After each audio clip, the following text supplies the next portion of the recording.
And now, race fans, for the most famous words in motorsports, the star of Universal Pictures movie, I now pronounce you Chuck and Larry, Kevin James.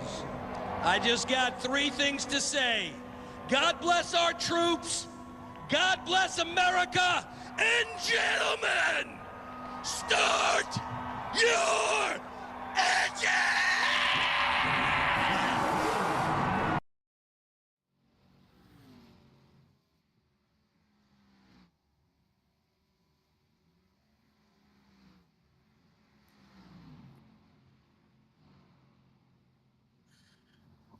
Good evening and welcome to Friday Night Thunder on MRL. Tonight we're featuring our ARCA series, a race from Dover, the hallowed grounds of Dover, the Monster Mile. You got Snake here tonight in the booth. We also have Smokin' Joe. Joe, good to see you tonight. Good to be here. Kind of a home track for me. Not my closest track to me, but second closest. Been here a couple times in person. What a great racetrack this is to be at. It's going to be very exciting to see what kind of racing we have here with the ARCA cars. Definitely the first time this season we're going to be on a track like this. Something a little different here with this concrete surface, of course. Mile-long track. A little bit different than the kind of draft races we've had. Pocono, Kansas, stuff like that. We're going to see how the track handles, especially with the temperature being a little higher here. 110 degrees right now on the track. We'll see what that does to these cars and the tires as well, especially with the last update from iRacing just coming out this week. Yeah, so you mentioned high track temperatures, so that's indicating be potentially slick conditions out there tonight.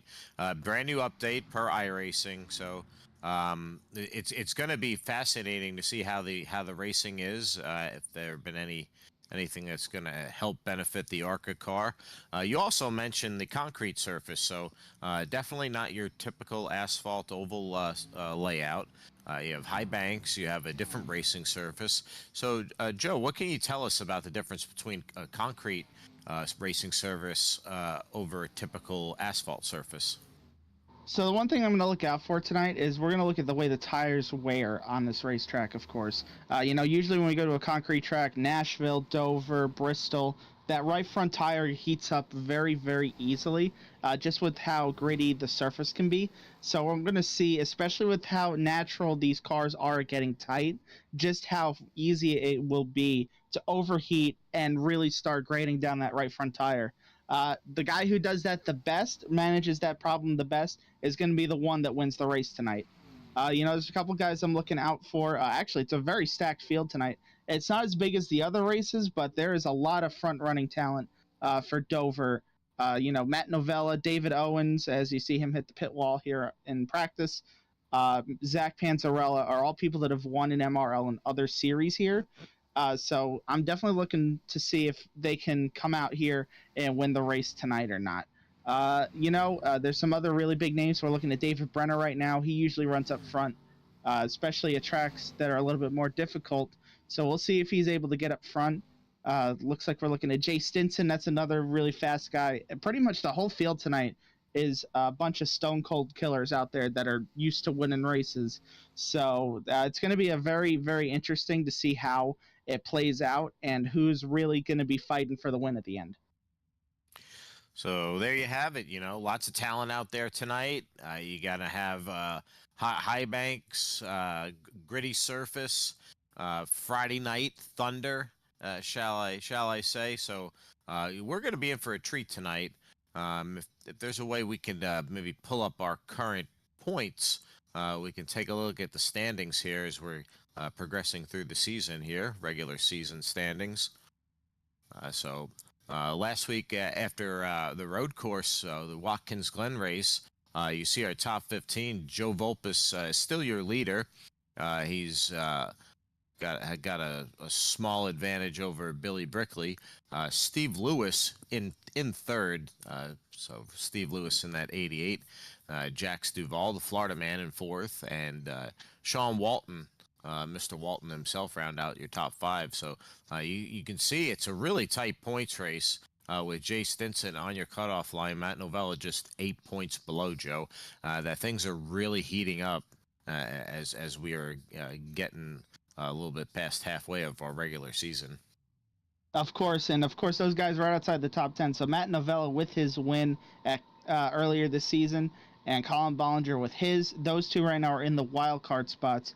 Panzarella Zach just won last week at Watkins Glen. So right now we got a 3-horse battle for the wild card spot. Unless those guys do find a way to jump inside the top 10 before the end of the regular season and have a chance to compete for the chase this season for the championship. Which will be sponsored by Animal House Customs this season. Big shout out to Ricky, of course, for bringing the championship trophy per se to the series this season, and we actually have him in the booth with us just to say a few words here real quick. So, Ricky, I'm going to hand it over to you. Talk about Animal House Customs and anything else you want to talk about. Thank you, guys. I appreciate it. Thank you all for having me on tonight. As you mentioned, Animal House Customs is going to sponsor the MRL Friday Night Thunder League. One of the things that we're going to do this year for the league for this season is we're going to do a special commemorative patch for the champion and a special hat for the champion. It's going to have the MRL logo on it and his name and his season number on it. So we're real proud to be a part of the MRL League and to be partnered with them to help them out with the trophies this season. It's an exciting time for us as a company. We're specializing in embroidery. We do a lot of hats, a lot of patches. I just started my iRacing career myself probably about 6 months ago and found you guys and was really impressed with the professionalism and the courtesy on the track and extremely impressed about the competition on the track. These guys charge hard. They race hard every lap like it's the last lap, and it's something that I enjoy doing each and every week with you guys. I'm proud to be here and proud to be a part of it, and I can't wait to see what the future holds. We're expanding right now at this point, and we're hope to bring to the leagues also custom-made race shirts with your race car and your name on your shirt, just like you get at the souvenir booths at the track. Those will all be personalized, and we're hoping to bring that in the next couple of months to the league as well. That's really, really incredible. I know you and Michael Benton, of course, you guys run with us here on Friday nights, and then, of course, over in the Bonfire League, you guys got your own team on Sundays as well. Yes, so I know you guys definitely are definitely hard competitors. It's definitely great to see you guys come race with us over here as well. And it was really nice to make a paint scheme for don't want to get too far off topic, but for Mike Bedden this week, to commemorate Dennis. I know he was a big part of your team, of course. You guys were teammates with him and everything, and I know he had a big part to do with just the whole partnership with BRL, and of course coming over here to MRL as well. He had a big part with our league as well. He did. He was one of the first people to reach out when we were forming our team. And as a new team and somebody that's just starting out, we're not as fast as the seasoned veterans out there. But he's a founding member of the BRL League, and he asked to join our league and help us out. And we were just tickled to death and happy about it. He was a joy to race with, and he's a joy to speak with on and off the track. He's gonna be dearly missed. Well, Ricky, I really appreciate you coming on, saying a few words just about everything you got going on, and of course about the competition in the leagues. And it's great having you over here. I hope to see a lot more of you guys on the track, and look forward to racing with you guys tomorrow morning as well. You got it, man. I'll see you tomorrow morning. Thanks for having me on. Appreciate it, Ricky. Have a good night. Good night. And there you have it, Ricky Mandella. Thank you, Ricky. A very generous person, very good competitor on the track, and a good person on and off the track. So Ricky Mandella tonight, thank you very much. And it looks like we got our qualifying results. Justin Parham has got your pole tonight, and in second place, Joe Volpus going to start outside. Row 2, you have Buddy Solly there. As we move further down the line, Matt Novella in 4th. David Owens rounds out your top 5. Steve Lewis with a strong qualifying effort runs in 6th place. David Brenner in 7th.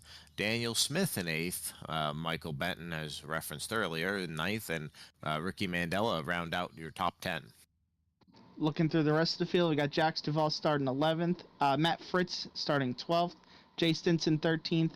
Tommy Fox 14th. Those are the guys that put down lap times. Zach Panzarella, he's going to start in 15th. He did not put down a lap time. It's going to make the race a little bit more difficult for him here this week. Juan Delgado doing the same, and Brandon Garand will round out the field tonight. So we'll see how those guys work their way through traffic. A lot of really fast drivers in the field tonight. I don't know how easy it's going to be to move from the back to the front here, see. Yeah, a few notable drivers missing in action tonight. Colin Bollinger, once again, is missing in action after serving his penalty. Looks like about 8 to 10 off of a normal field. So it's going to be very competitive out there with those that are in the field. And I'm going to have my eye on that 56 of Matt Novella tonight. I don't know, something about him just says fast at Dover, so I'll be on the lookout for him. Joe, who do you think might have a good run at it tonight?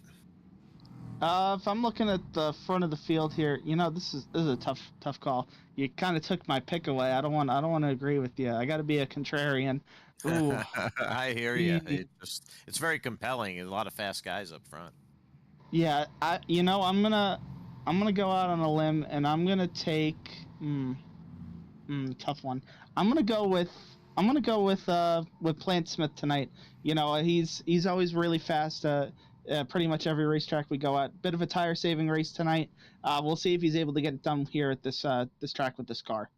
A little redemption after his misfortune at Watkins Glen last week, Joe. So yeah, look for Daniel Plant Smith to try to rebound and have a good run today. As you see, Novella there up there in row 2. David Owens in the NOS Energy 8. Pace car is off as we're going to fire off from Dover Downs. It's your Friday Night Thunder on MRL. Let's go green, let's go fast, and they're off. The 99 fires off well. Mr. Justin Parham out there in the lead. Joe Volpus in the Valvoline 6 there gets second place. Race for third between Matt Novella there on the top. It looks like he is going to be clear. The high line definitely is going to be pretty dominant today. Just all about a good rhythm and a good pace. As you see, Justin Parham's going to get credit for leading lap 1 of your 125 lap main feature on Friday Night Thunder. Yeah, the one thing we're going to look out for is right now you see where Steve Lewis is. He's a little bit too far up coming out of the corner. Running a little bit higher, running that lane up might help with the dirty air, might help getting some momentum to make a pass, but you don't want to make sure you're too far up out of the groove or else you will wash up into the wall. So that's something to be on the lookout for as the run goes on, especially off turn 4. Car gets very tight on that end of the track. Yeah, you don't get caught up in all those marbles up there and then smack in the wall you go. So, yeah, it's definitely a high risk, high reward, but we'll just definitely keep an eye on everybody's form and how they manage their tire and manage their fuel run. So, the 99 at Parham looks really strong tonight. Joe Volpus in 6th right behind. A little bit of follow the leader. Novella in 3rd. Lewis in 4th. Kind of single file right now. Just kind of letting things evolve naturally. Let all the tires come up to temperature. Let everybody kind of get spaced out here and just see what you got in terms of grip. Oh, the 14 got the wall back there. Looks like we had the first car really have some trouble getting off a corner. Juan Delgado got the wall a little bit there. Yeah. Looks like he's pushing a little bit right behind Zach Panzarella. Yep. Two DDI drivers in contact as Delgado is spun into the wall, and that's going to bring out a first caution tonight on lap 6 of 125. Juan Delgado takes a hard hit into the wall, and I think that's going to all but end his night. Well, with the fast repair, he'll be able to get that fixed up fairly easily. But definitely a hard hit there. Nice 360 off the wall. Looks like a bunch of front end damage. If that's that's most likely a fast repair. See, I don't see any way around not using the fast repair from that contact. I'll have one more shot at it tonight. That's the one a good feature about the ARCA series. You do have that fast repair, so just in case there's some misfortune, as we just saw, you do have another chance at it. Your night isn't completely over, so Juan will have another chance at it. But violent contact, lap 5, bringing out our first yellow flag tonight. So kind of going close to form.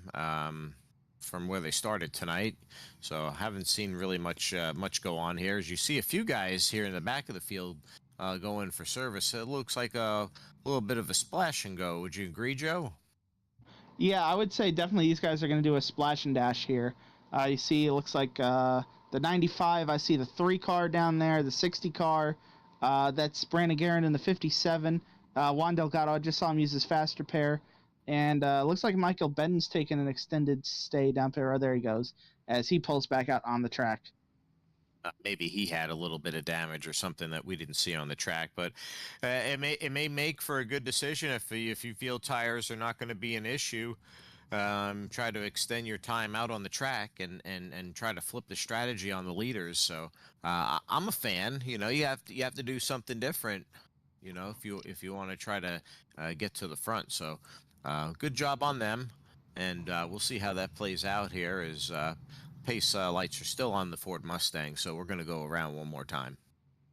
Yeah, so looking at the way the strategy will play out for tonight, most likely you can go about 40 to 45, about 45 to 50 laps on a tank of fuel. So definitely we're going to see these guys. I think they just wanted to top off there, maybe be able to go a little longer on this first set of tires. Because, you know, tires are pretty limited. There's only 2 tire changes, 3 total sets. 1 you start the race with, and then 2 changes in the pits. So, you know, if you can make the first run a little bit longer as well, you can have better tires towards the end of the race. I like it. So, I mean, you know, it's a good way to kind of top off the vehicle and extend the fuel run here if we stay green. So I'm gonna keep an eye on the rear of the field, see how those guys do. Pace lights are off, so we're gonna go back green this time. You have Justin Parham on the inside there, the 6 of Joe Volpus on the outside. Row 2, you have Matt Novella down in 3rd, and you have Steve Lewis in the 88 up high in 4th. And row 3, you have David Owens and Buddy Solly there. So pace car is off, and we're going to go green and let's cause a little more chaos at the Monster Mile. Coming to the restart zone. It looks like Justin Parham got a great restart there. See, he's going to blink out of the field actually for a second. That's how good of a restart he had. He was winking at you as he was saying bye to the field. Justin Parham fires off there. Looks like the real fight is between Matt Novella and Joe Volpus for second there. I think Volpus will prevail being on the high line as Matt Novella looks to tuck in behind. So Justin Parham is going to remain your leader. You get credit here for the lap led, lap 10 of 125 tonight. As you see Joe Volpus take a look down low inside, take a peek, see what he's got down there. So a lot of differing interesting strategy at play here. You see Volpus kind of see if the 99 is going to do any mirror driving as he's looking for a little bit of clean air, see if maybe he can sneak around and control the pace for a while. You know, that six looks racy tonight, Joe. What do you think? Yeah, I think he's just trying to get a lap led right now. Got to be very careful. Make sure we don't use up the tires too early in the run. Same with these guys further back. You see Zach Panzarelli starting to make some moves forward on Plant Smith and some other people as well. But, you know, Parham looks like he's setting the pace here as we come to our silent lap 12. The Panzarella running really, really high up on the track as we pay homage to Dennis Puckett.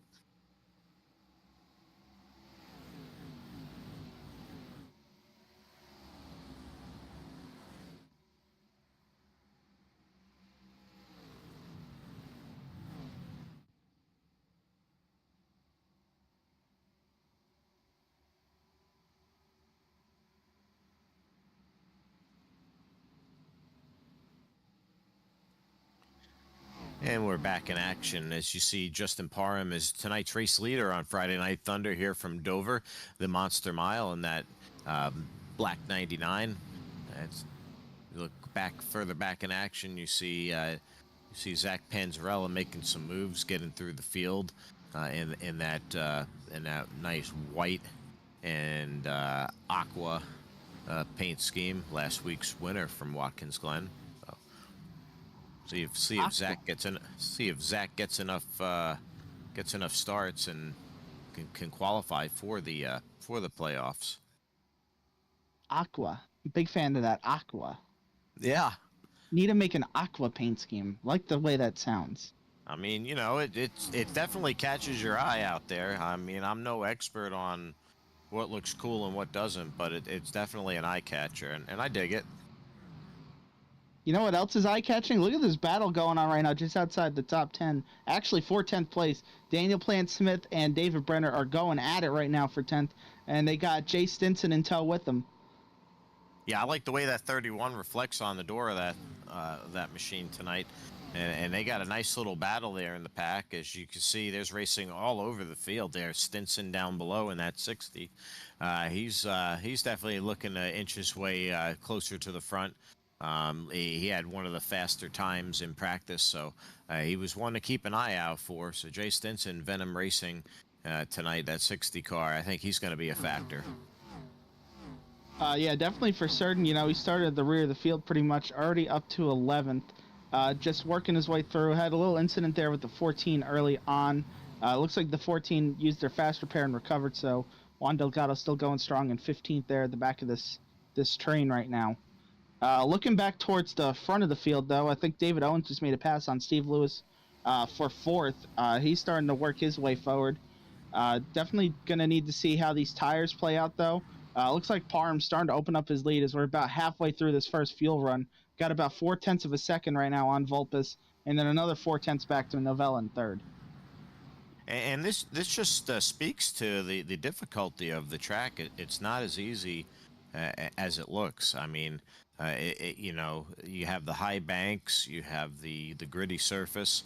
It's just really not cut and dry. You know, there's a lot of skill and a lot of danger involved. As you can really lose the back end of the car here.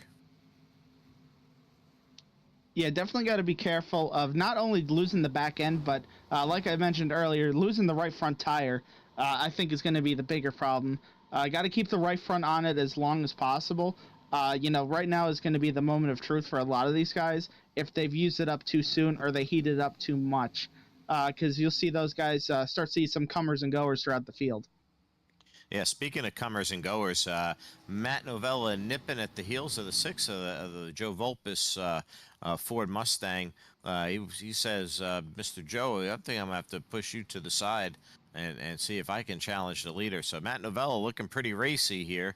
Lap 21, looking underneath, see if he can set himself up for the pass here. He's going to take a look down low, and let's see if he's got enough to clear Vulpes. They're side by side as we exit, and he's going to clear him and get the position. So Matt Novella up to 2nd place. Let's see if he can reel in Justin Parham, as he has nearly 1 second lead over 2nd place. So Matt Novella on the prowl tonight. Yeah, looking at the times right now, you know, Novella hasn't really been making up time. This has been more Vulpes' losing time to the guys in front of him. If I'm just looking at the lap times, Vulpes is a little bit slower than the guys around him, especially Parham, who is setting down some really good lap times right now. But the top 6 right now, the only car that's not running either a 24-1 or a 24 flat right now is Vulpes. Everybody else in the top 6 right now is running a 1 or better. So you're saying Vulpes is actually losing time to the leader. Now, while they're racing, is there anything that he can do in the car to try to help the performance while they're green? The only couple things that he could really work with this car is taking any brake bias out that he hasn't so far. Not hitting the wall would also be a really good thing. That's not going to help the car there. Make sure the car still drives well. I definitely think he's fighting that tight condition. Now, he might have damaged the car there. Not really sure. It actually looked like the car looks pretty clean, shockingly enough from that. But that definitely heats up the tires when you get the wall like that. And you can see just how much he gets it again off turn 4. Yep, and David Owens always looking ready for the opportunity. Takes a look down below and says, "While you're taking a look at that wall, I think I'm gonna keep it moving." And sneaks in there and takes third away from Volpus. So Volpus trying to figure things out in the six. Mr. Zero Chill himself, David Owens, in the podium position.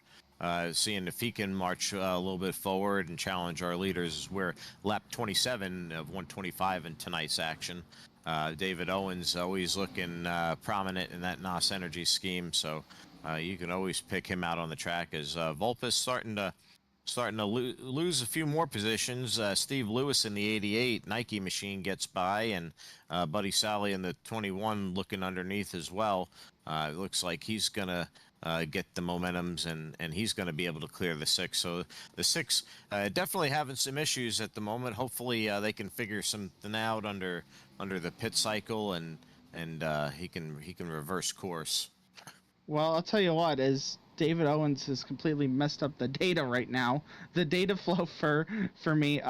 If this stops freaking out, I can tell you that actually right now Volpus was the slowest car on track 2 laps ago, second slowest the lap prior. So the data is very messed up right now. David Owens is having a major blink out. It's so bad that it's actually panning us to some cars in the infield. That's how bad he's blinking out when we try and go look at him. I think David Owens just got put in timeout by iRacing. I think iRacing helped him to the pits, so a little connectivity issue there, and that's the first time I've actually seen iRacing's new feature actually take place during a race, and a hosted session at that. So David Owens probably has some really spicy things to say over the radio at the moment, I'd imagine. Not a happy camper. Yeah, definitely not going to be very happy. He was starting to work his way forward, running in third place. Now he's on pit road in 16th, and we'll see when he comes back out on track here, when it allows him to. Hey, look, we could actually see him now. That's a good start.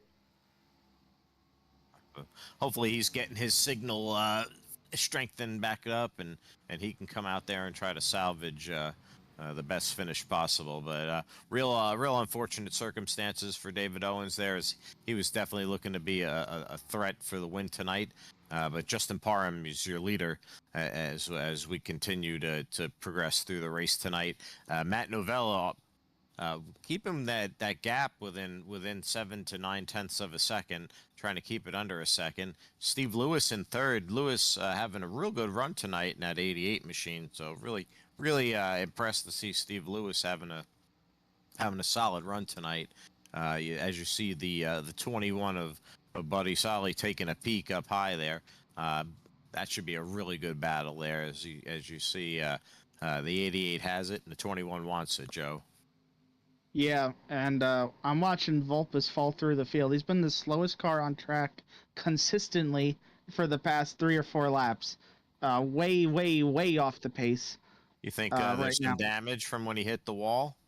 I don't know if it's damage. I mean, the car looks clean, but definitely cooked the right front on this thing, because you can just see how much slower he is through the corners. Looks like he's driving like a grandma around this track right now with how slow he's going through these corners. He's going to get 8 up here pretty quick as you look at the lap times. Half a second slower than the leaders right now, as looks like Parham's still the fastest car on track with the clean air. Yeah, it looks like Tommy Fox is gonna gain that position here any time now, as Volpus really has to take his time and roll it through the corners. So I guess we have a real bad tire situation there, and Daniel Smith is going to take advantage of it as well. So Volpus begging for a caution, begging for the pit cycle to open, because he definitely has some work to do on that 6 machine, as it was looking really fast early. Yeah, so actually looking through the field then, right now the best battle on track of cars that actually have pace is Jay Stinson and Jax Duvall. That's a pretty good battle right now. These cars are very evenly matched. It's not like not like contact. Vulpes is. Oh, I saw somebody get the wall back there. We got contact between the 60 and the 84. This is definitely the best battle on track right now. These cars are very evenly matched. And these guys are no strangers for close quarters combat and tight competition. So they're familiar foes on the track. And he pushed them up. He used a little momentum to push Duval up the track there a little bit. It creates a little separation. You're going to do that. You better gain the position and run away, because that 84 is going to be coming back, and he's going to be looking for you. So. Stinson gets the pass, gets one spot closer to your top 5, and quietly, speaking of your top 5, you have Zach Panzarella in the 1 there, as he's been methodically marching his way up to the front there, and he's right there, knocking on the door of the 21 and the 88. So this is going to get really interesting, Joe. It's starting to really get juicy as we're about to enter our pit cycle tonight. Yeah, first pit stop should be starting here in the next 3 to 4 laps or so for most of the field, as Zach sets up a pass here on Buddy for 4th. Getting as much track position as you can before this pit cycle is going to be tantamount if you want to have a chance to make up this 6-second gap to Justin Parham. Man, he's gapped most of these guys. Yeah, Panzarella looks like he really took care of his tires early in the run here. As you can see, he has got a clear advantage in the corners. He can just get a better bite and get better drive off. But as we get close here to entering our green flag pit stops, any 10th or 2 advantage that you can gain, whether it's passing a car for position or just having a nice gap on the track to where you can get in clean and get out. You got to set yourself up here to see if you can leapfrog. So it's going to be real exciting to see once these guys start hitting pit road, Joe. Yeah, the thing I'm going to be looking out for is what happens during this green flag cycle, of course. Pit road speed is 35. It's very easy to speed. It's also not the easiest pit road to get down. It's very easy to get an unsafe pit entrance as well. Also easy to get a unsafe pit exit. You can slip up coming out of the pits as well on the apron and cut it too soon to come back onto the track. So it's a very easy pit road to mess up. I've done it a couple times myself. It's also easy to hit the pit barrels if you really, really mess up trying to get down there. Try and make up as much time as you can. So just a couple things to look out for here, as we're going to have a green flag pit stop for a change here at a track where we get cautions too. Yeah, as you see Joe Vulpes there, he's going to enter. And hopefully get the help that car needs. I'd imagine 4 fresh tires. Take a peek at any potential damage, and definitely try a different approach this next run. So curious to see how this is going to work, as he's the first of your leaders to take his service tonight. Not surprised to see him be the first car come down pit road, especially with how slow he was there. Definitely not surprised to see that at all. I want to see who comes down next. Looks like Matt Novella is going to come down. Looks like your leader, Justin Parham's going to come down here as well. So Novella, Parham, looks like Buddy Sully, they're all going to react. David Brenner, I see him coming down here as well. They're all reacting to Vulpes pitting just 2 laps ago. I think that's smart. Vulpes kind of forcing their hands, because he's going to be on fresh tires, and the difference in lap times is astonishing from the beginning of the run compared to the end of the run. So Duval with a little pit trouble. The 84 almost loses it entirely there, and takes Tommy Fox with him there, but recovers nicely. Daniel Smith also in for his first service of the day. So a little close call there in pit road today there. That was pretty wild, Joe. Yeah, definitely pretty wild to see, just the way that all played out. Steve Lewis, you see him, he's coming down pit road. Still got a couple guys out there on track. I'm looking Zach Panzarella, Jay Stinson, Matt Fritz, Brandon Garand, Juan Delgado. They all have not pitted yet. So Ricky Mandela there, you see him out there as well. So top 6 have not pitted yet. They're all on the lead lap as well. So they're probably hoping for a caution right now. Looking further back, Parham looks like he's cycled back to the lead of the guys that have pitted. Matt Novella is actually looks like he's right behind him. So this is a pretty close battle going there. See. It sure is. So, Zach Panzarella gets credit for a lap led, so he's definitely looking to maximize points. But Matt Novella, I'm telling you, you got to look out as Matt Novella will charge forward. As you see, Zach Panzarella will give up the lead to take his service, and Jay Stinson is going to inherit your lead with Matthew Fritz right behind him. So the last of the cars to pit. Let's see how long they stay out. As you know, they're going to need fuel at some point. But I believe these were a few of the cars that topped off after we had our first caution, if I'm not mistaken. Yeah, that does sound pretty right to me. Definitely, they're benefiting from everything that's going on right now. You can see a big gaggle of cars right here, as these guys are racing really hard for position. Could just see everything going on. Oh, we got a caution on the track. Caution's out. David Owens there looked like he had a little difficulty on the apron.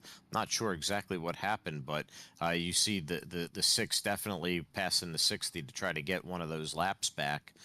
Very important as our caution came out. Second caution of the day on lap 53 of 125 main feature on Friday Night Thunder. So that caution was not for the 8 car. The 8 car was aborting a pit stop there to try and get a lap back here. Volpus got very lucky to get in front of the 60 because he'll be able to get a wave around to get back on the lead lap. Brenner's trapped 2 laps down. He's going to be the one that really loses out on this, even with the wave arounds. Your caution was actually the 56 and the 84 got together with the 84 backwards. Oh, wow. Novella and Duval with an unfortunate mishap. That's incredible.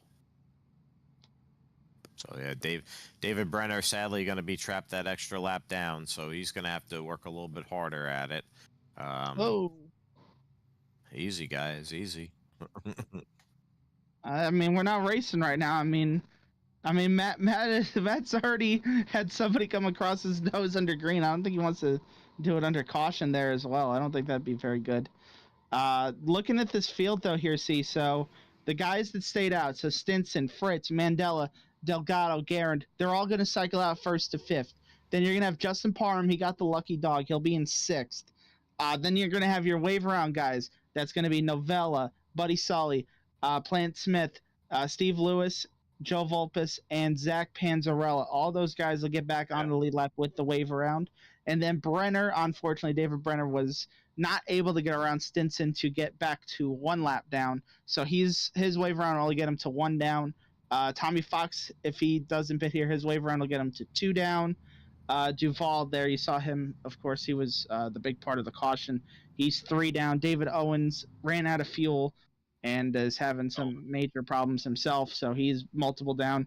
I think Mike Benton as well having some issues. I think he's on pit road right now.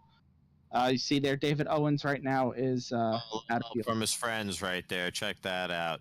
Daniel Smith with just wonderful sportsmanship right there, helping out his race buddy get to his pit stall.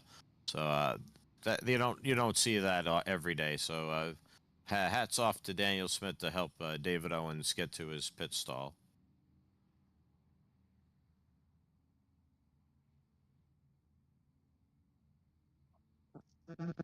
So yep, we're gonna see how this restart goes here. You can see how chaotic the field is right now. There, see, looks like we got Stinson and Fritz on the front row. You got Delgado, Mandela there in the second row, and then everybody else is single file because of the lucky dog and all those wave around. See, is about to get wild. Absolutely. So I believe once they go green, I think a little crank it up is in order. What do you think?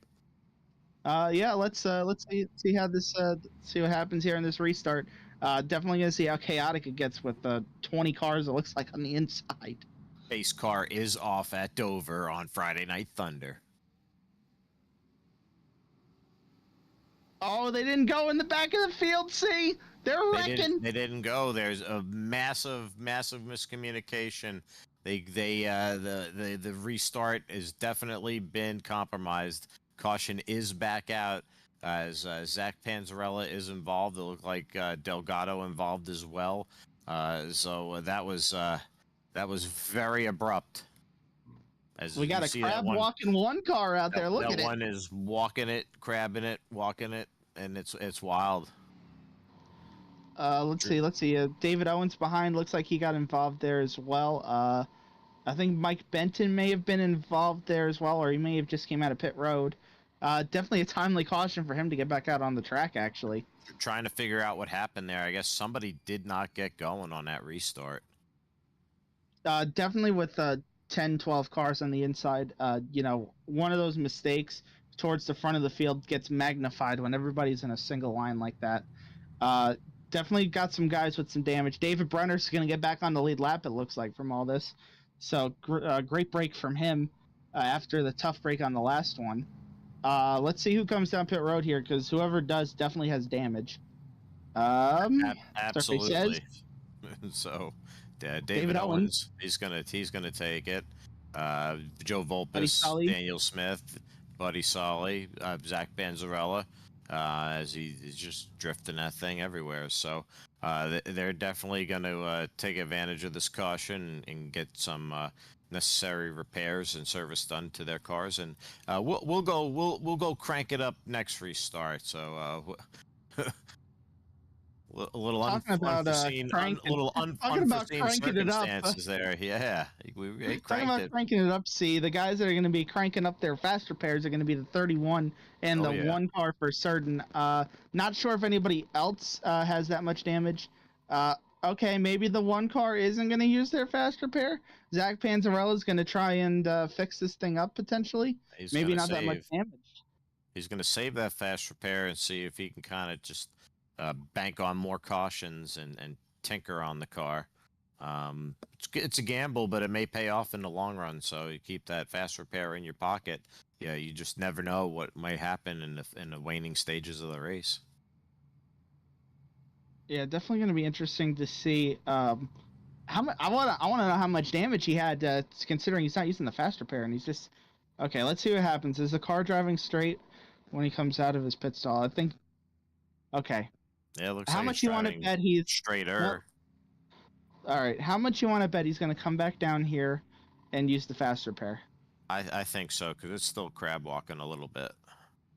Yeah, there's no way that could be good for tire wear. I don't think you can be competitive with that much going on. So, yeah. Yeah, I'd be coming back in, and I'd be coming back in right now. Oh no! I'm clicking on that fast repair. Well. So he said, nope, I'm going to send it, and he's going to send it. No! He really sent it. Zach Panzarella with an unfortunate circumstance, slamming the wall under caution. Let's see. Are we about to go green here, or does he have a chance? Oh, boy. Pace lights are off the pace car, so he's in a world of trouble as we speak. Probably going to go a lap down, having to get that fast repair once we go green. Yeah. So as we see this unfold, we will crank it up on this restart, and let's see what happens this time.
Yeah, buddy, we're good, man.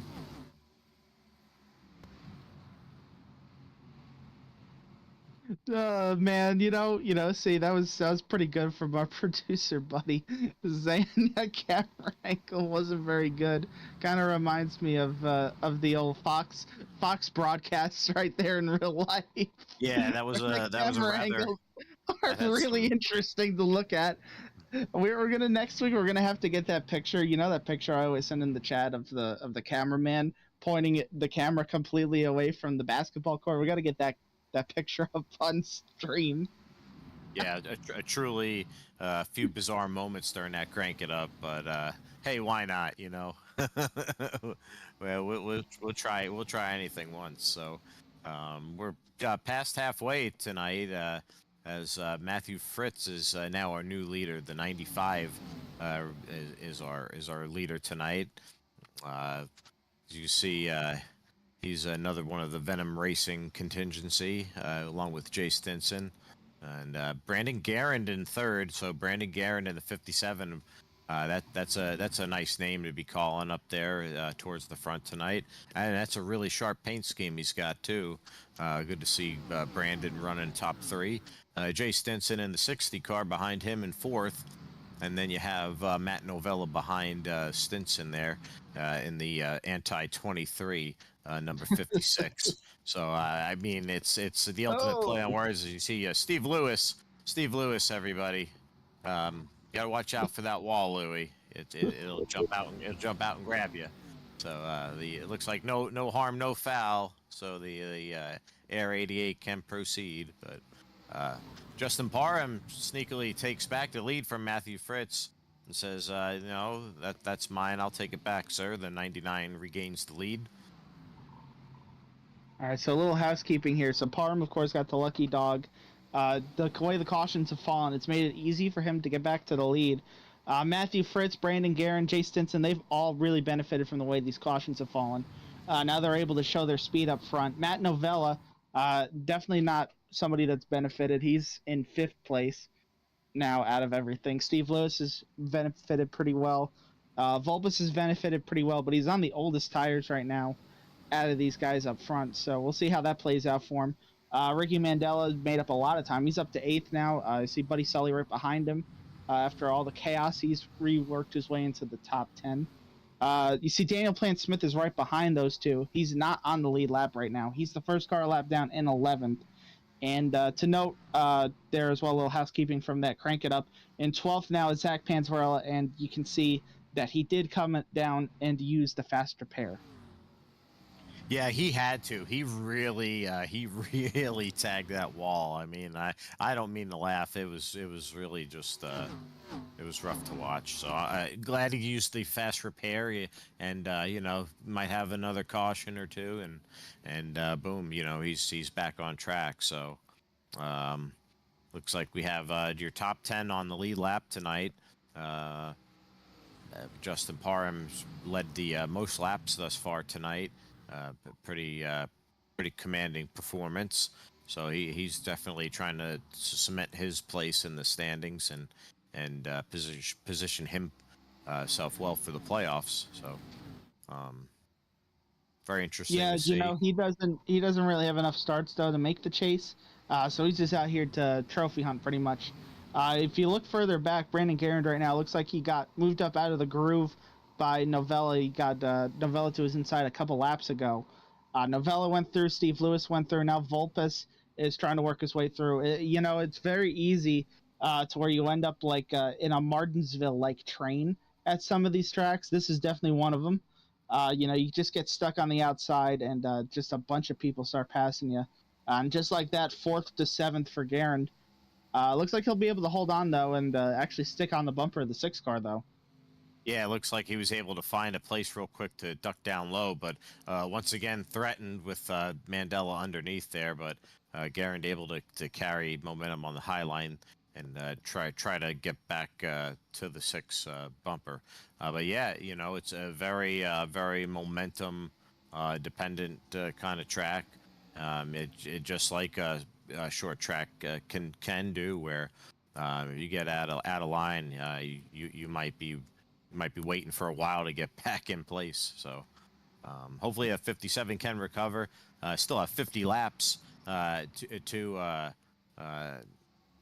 get back up to the front. So plenty of action here. Another round of pit stops as well. So still a lot to unpack here tonight as we see so far. A nice sunny day at Dover on Friday Night Thunder. Yeah, the early part of the window is going to open here in the next couple laps for those guys that want to be really gutsy. But remember, we're only going to have one set of tires to go to the end here. So whenever you throw on take this pit stop here, you're throwing on your last set of the race. So if you pit too early, you might be in some deep trouble towards the end of the race, especially if there's a caution towards the end of it. Definitely going to be on the lookout for that.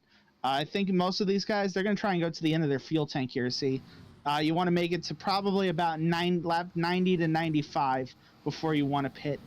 Some of those guys, I think they topped off there was about lap 60, so they might be able to go as far as 20 to go in this race and really stretch out this second set of tires. So this is where the multiple strategies really come into place, especially if we don't have any more cautions.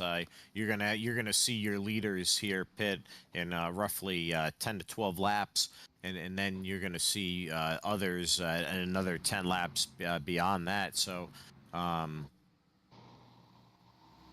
lot still in play, and having fresher tires. With less laps remaining, definitely would be of benefit. I think you can make up that time in relation to those that are going to pit first. So we'll see what Jay Stinson is going to do. See if he's going to leapfrog Matthew Fritz and Justin Parham before they pit, or if they're just going to stay in tandem here until it's time to pit. They've definitely broken away by about 2 seconds over fourth place Matt Novella. So Matt Novella almost scrapes the wall there on corner exit, and he's trying to make up a little bit of that difference, knowing that's going to be really important to try to be as close to them as possible when they do pit. So I see a lot happening in a couple laps here, Joe. Yeah, the position Matt Novella's in right now is a position I've been in the past, actually in the truck series, trying to get up to the front to the win. I tried to undercut, I think it was him and Zach Panzarella, actually. They were battling for the win the whole race, and I was pretty much, that 2.5 second gap behind them.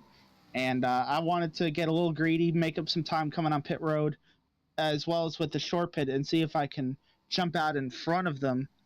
Unfortunately, what I did is I ended up speeding down pit road, so instead of gaining time, I ended up losing a lap and a bunch of positions instead. So that's definitely something Matt wants to look out for here. You want to make up as much time as you can when you get on pit road, but you want to make sure you don't push it too far where you make a mistake like what Duval did earlier in the race where he almost wrecked it. I think you may have gotten a speeding penalty from that as well. So you definitely want to make sure you make the right moves when you come down pit road. As it looks like Jay Stinson gets a bit out of the groove. He falls pretty far back there. Lost about 3 car lengths there, see? Yeah, he was definitely challenging Fritz for second there.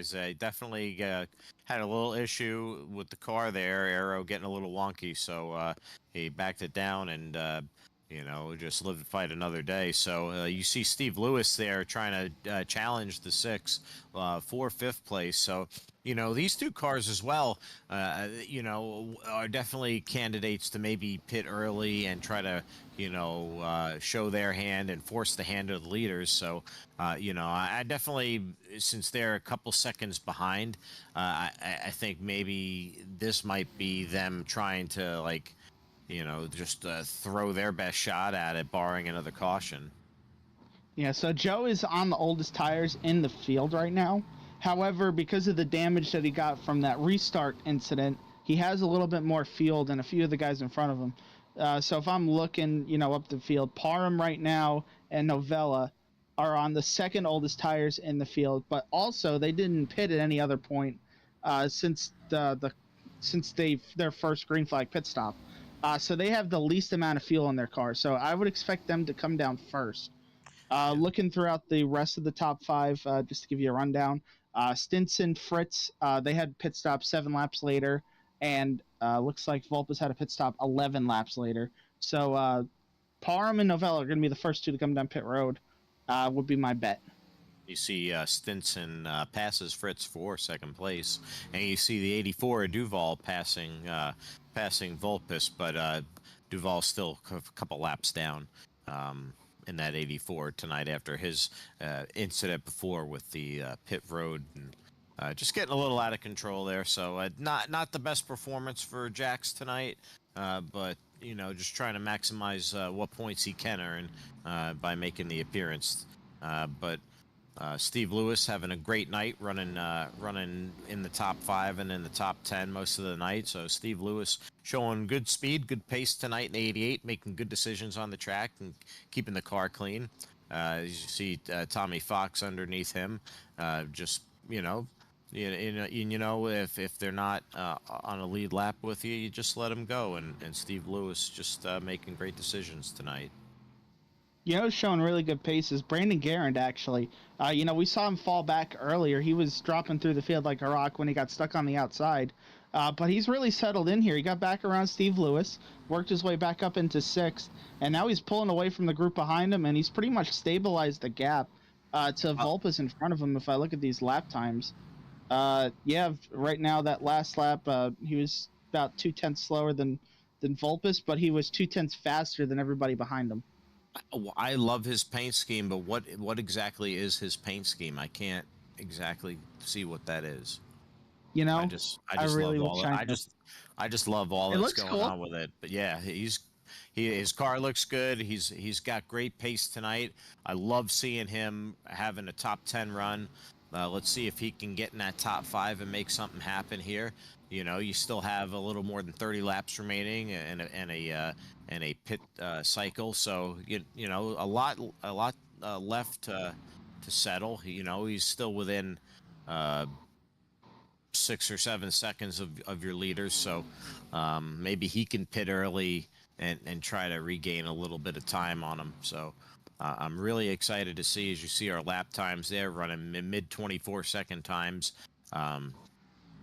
Not much fall off from freshies, so these guys still have really good consistent pace.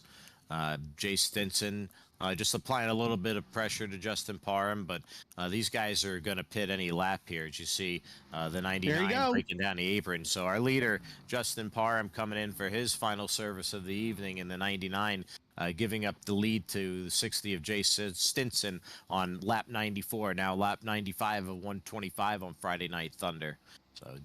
So you see the 99, so it won't be long before the 60 and the 95 come in for their service as well, Joe. Yeah, we're definitely going to see the 60 and the 95 have a little bit more fuel, so I would expect them to go a little bit longer. Novella should be the next one to come down pit road, if anything, unless somebody wants to short pit, based on, because they have fuel pretty much to go another 10 laps, most of these guys, except for Novella. So you see Novella still out there, but he should be pitting any time now in the 56 machine. As you see Jax Duval behind him, not on the lead lap. Joe Vulpes in the 6, about a half a backstretch gap to the 56 of Matt Novella.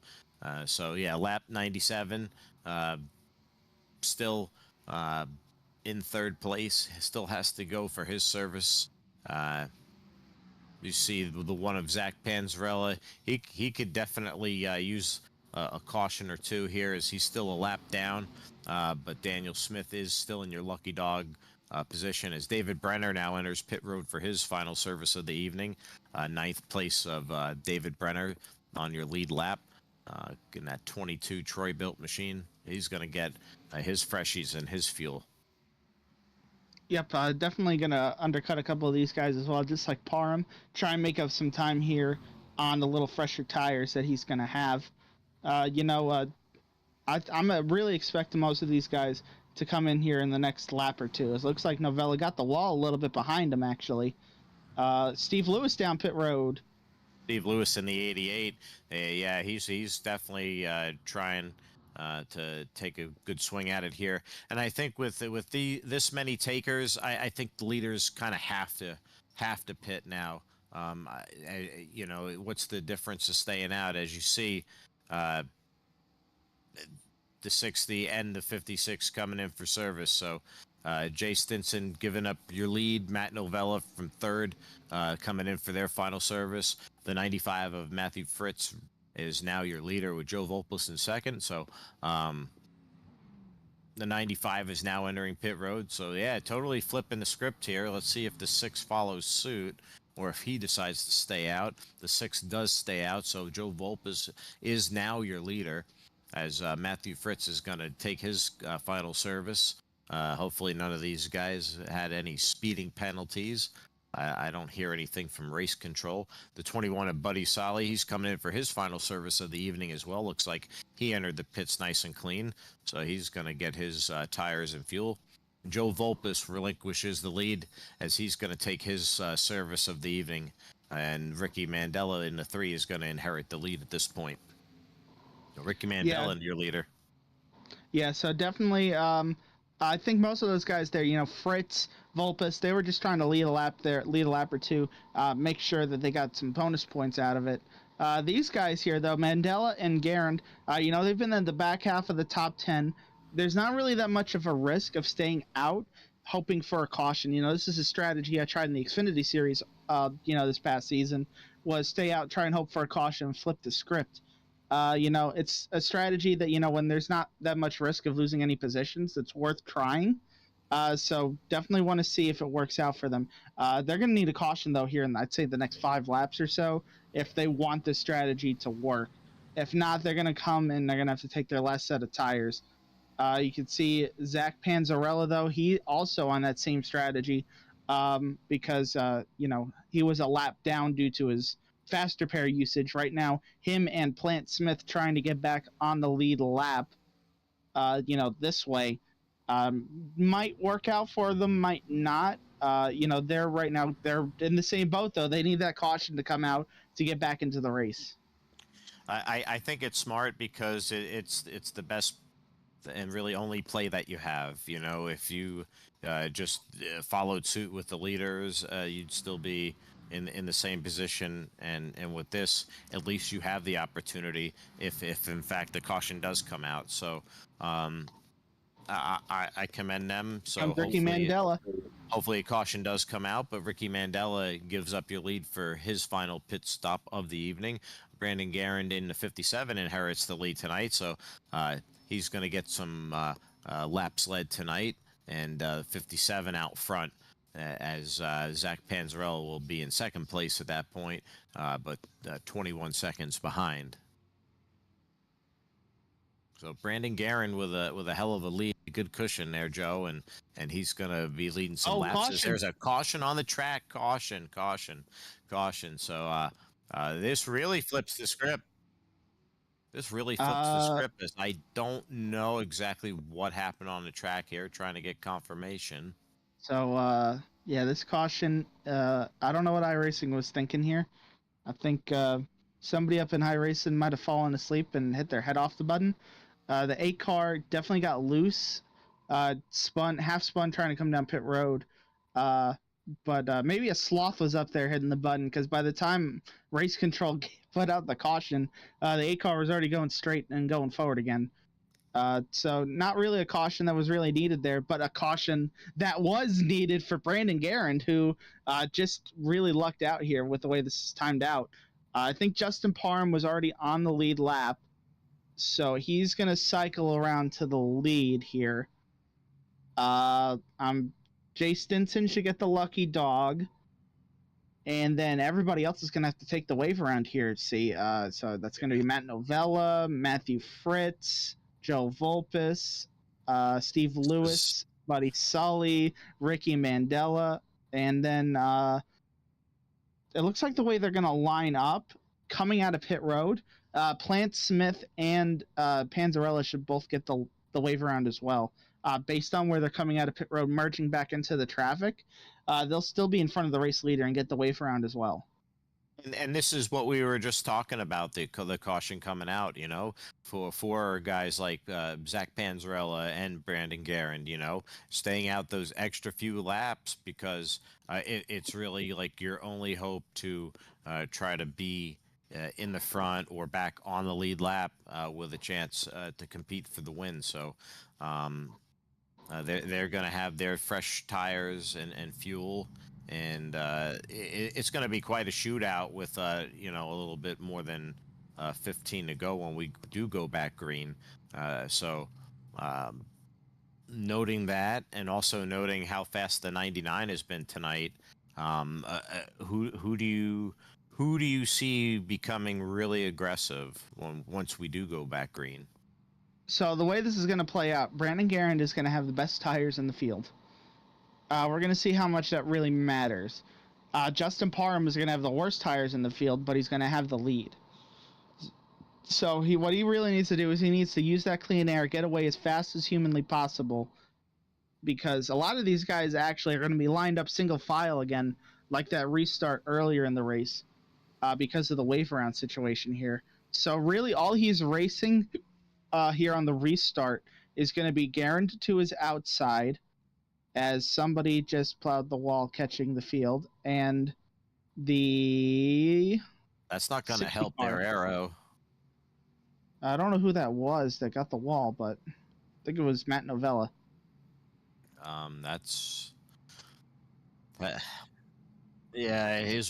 looks like Novella now has a wheel issue, so unfortunate circumstances for the 56, and here we go. We're going green, as we are going to go back green, and they're all scattered as Novella was not up to speed. Garand was not up to speed, and the 99 does take off. Matt Novella definitely underpowered. The handling has definitely gone away on the 56 as he's stacked up the field behind him as they're trying to navigate around the 56 as they go underneath as he stays on the high line.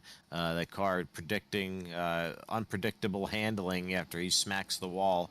As you see the 4 wide at Dover as Zach Panzarella pushes the issue on the bottom there as he successfully makes pass after pass as he's marching and charging through the field, Joe. I can't believe what I just witnessed. 4 wide at Dover. Yeah, so he's going to be the first guy through. Actually, no, Plant Smith in front of him, Zach Panzarella, they're both on fresh tires along with Garand in second. So they're going to have their work cut out for them, though, to get through all of these hungry drivers trying to keep their chances alive to maybe get a win or a top 5. As you can see, look at the right front of that 56 car. Man, it's messed up. Yeah, the camber's all out on the front on that, so I don't know how he's still driving it, but he is definitely given a valiant effort in the 56 as you see the 31 smack the wall.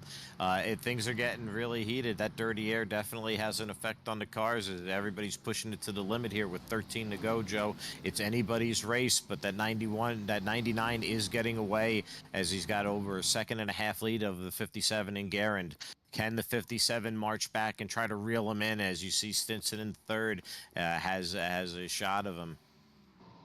Yeah, I mean, without a caution here, I don't see anything really changing up front.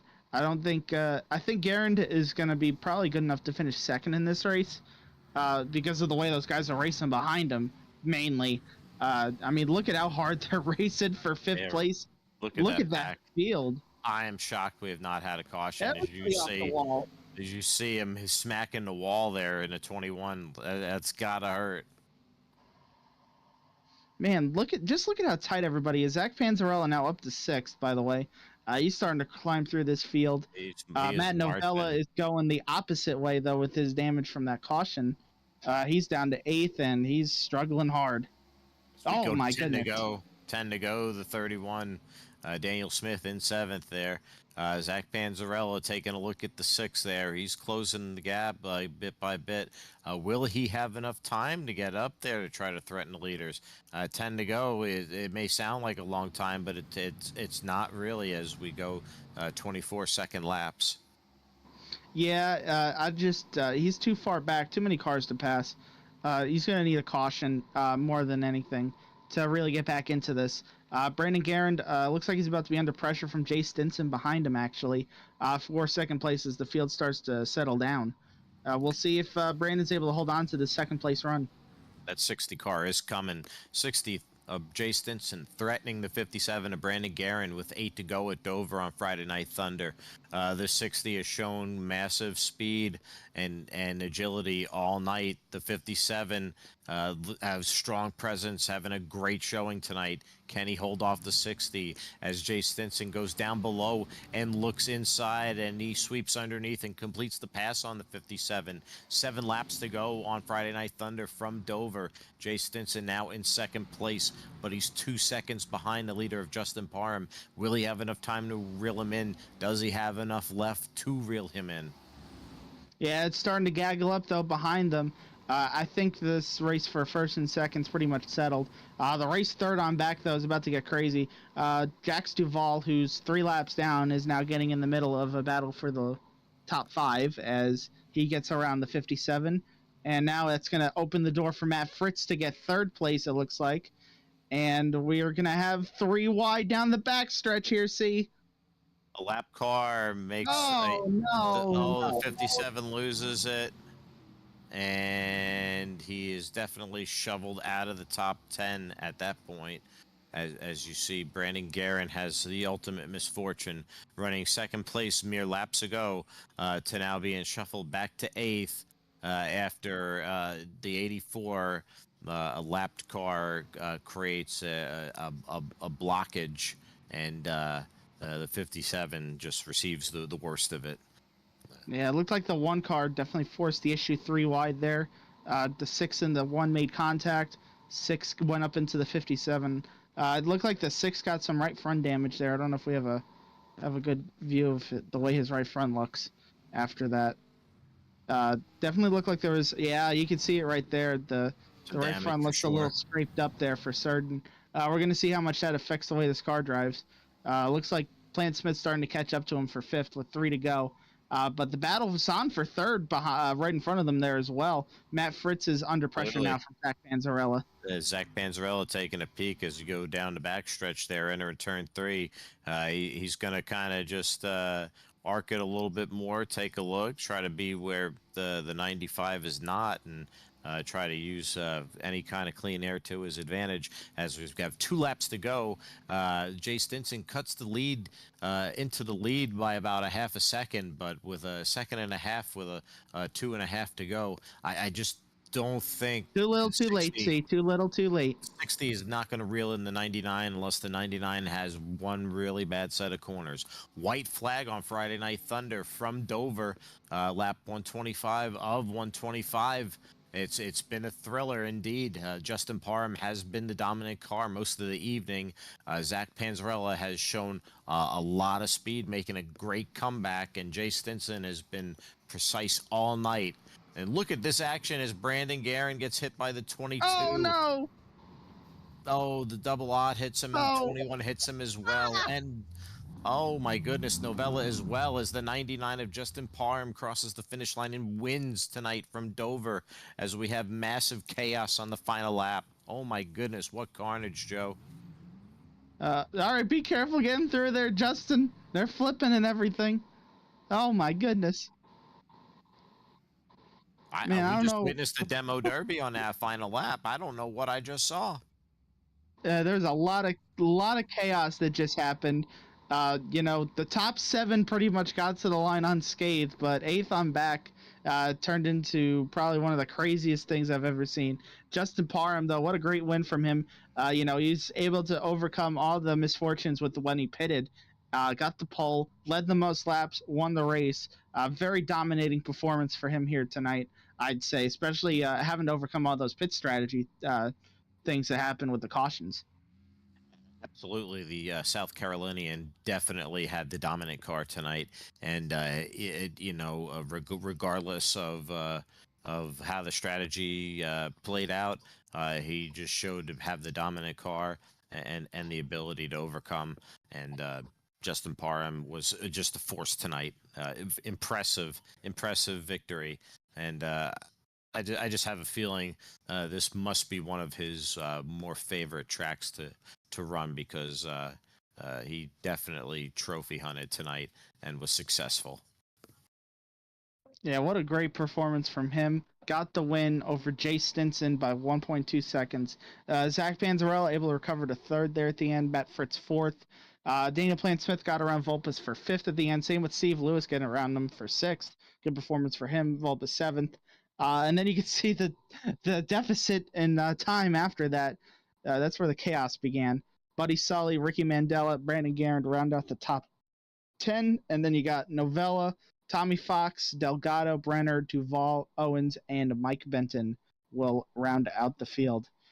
See, I think we got some camera angles of the chaos that happened there in the last Yeah, corner. that was pure carnage, Joe, and I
the 57, a valiant effort, and just a unfortunate victim here at Dover. The monster got him.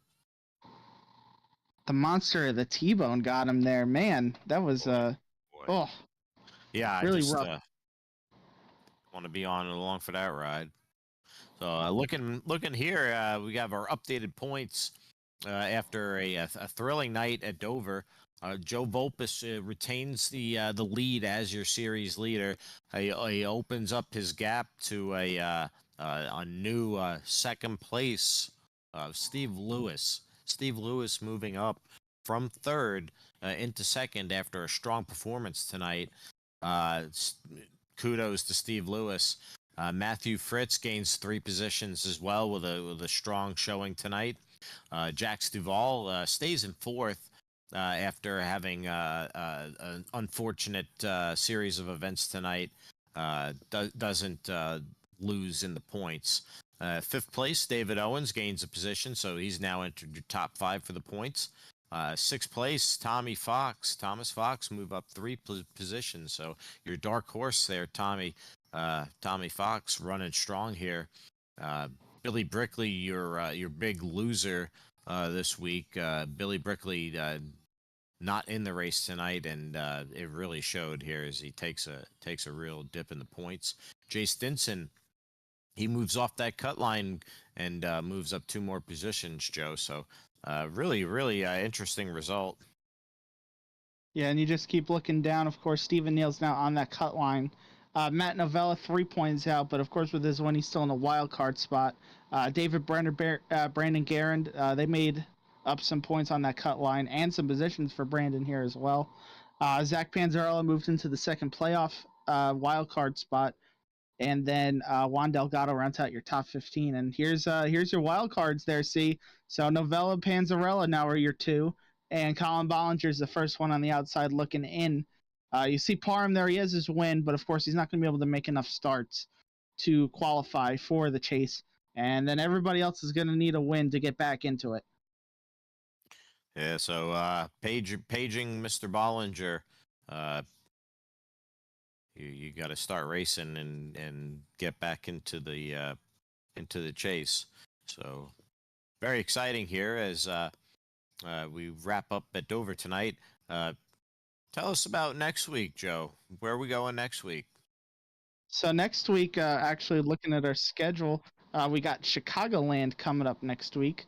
Here's you could look at our schedule from so far throughout the season.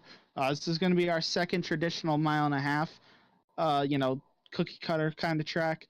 The third mile and a half of the year, though, we did do Legacy Atlanta to start the season.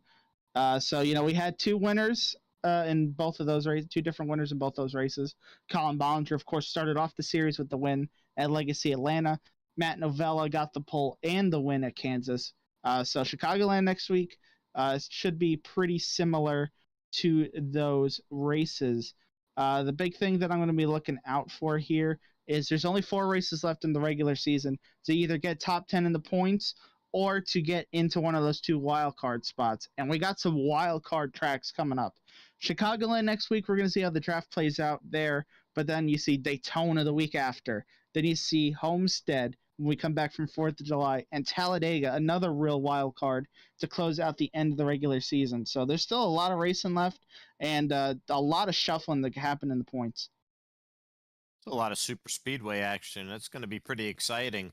I feel like Chicagoland is going to have somewhat of a draft effect. Maybe not as intense as we saw at Kansas, for example. But I think it's going to come into play with just how these cars react and drive on these kind of intermediate tracks. So really excited to see how it goes down at Chicagoland this coming Friday. And with Daytona and then the holiday week off, then back to a different kind of intermediate where you got to rip the fence and then another super speedway. I'm really excited to see the action. So a lot of great racing coming up. So everybody stay tuned, and we'll be excited to be broadcasting the action for you as well. Of course, we still got another month left here in the regular season. If you guys want to come and join us, of course, we run Friday nights. Practice opens up at 10 p.m. Eastern. Race starts at 11 p.m. Eastern. So come join us when you want to. We would love to have more people come race with us, of course. It's great to see the Friday Night Thunder Series thrive. I've been working a long time to get it to where it is, and it's very nice to see everybody show up now every week for the ARCA car and have a great time, just as a real community. It's also going to be pretty cool to see how everybody races alongside each other, Let's get some more people over, of course, on Monday Mayhem Cup Series. We got some racing going on now on Tuesdays, Gen 4. That'll start up here pretty soon, another new car to the service. We got the Xfinity Series still going on Wednesdays, and the Truck Series will get going again here in a few weeks on Thursdays. So definitely going to be interesting to see who runs what series next season, who's going to be competing for what championship. There's so many championships, so many fast drivers across every series in Moonlight Racing League, and a lot of great names, great drivers, great places to race. And I'm always very happy to see us thrive as a community.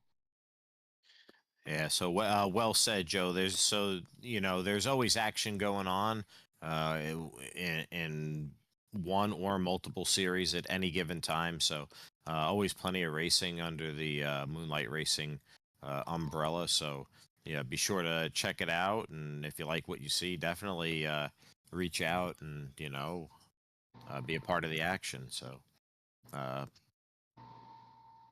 once again, exciting racing from Dover tonight. Final thoughts, Joe, before we pack our bags and move on to Chicago. Definitely glad to see just such a caution-free race, pretty much. Only a couple cautions, some really good racing. The field may not have been as big as usual, but, still for the amount of drivers that showed up to a very hard track, we did a good job keeping the race pretty clean this week, and definitely glad to only see a couple cautions. And Chicagoland next week, it's going to be interesting to see how the new draft package plays out, just with the way the car is now.